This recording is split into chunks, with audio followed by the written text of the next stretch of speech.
So what's up mga idol, pagsabayan po natin yung cellphone saka drone kung kaya ba niyang i-full charge.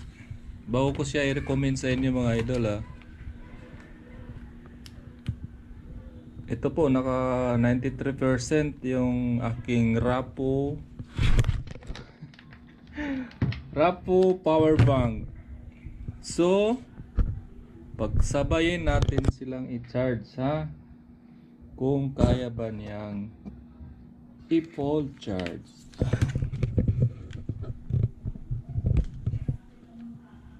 Charging.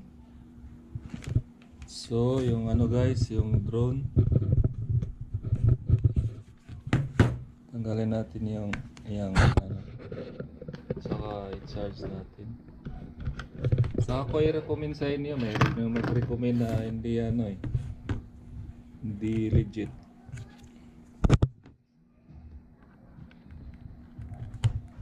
So guys, yan, naka-charge na guys. Ayan charge silang dalawa. Yan, bago ko recommend tong Rapo. Kailangan ko manang ipakita sa inyo kung maubos ba yung laman ng kanyang power bank.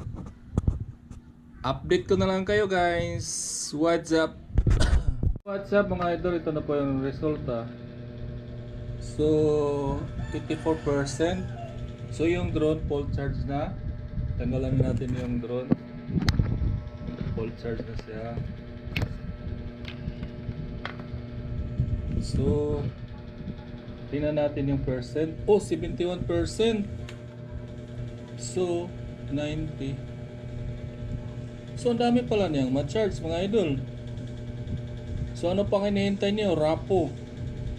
Si Rapo lang sasagot sa inyo mga idol. Rapo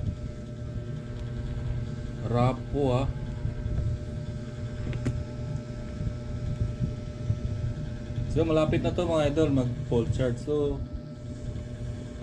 71% sa mga nasa 75 to full charge na. So kaya talaga niyang i-charge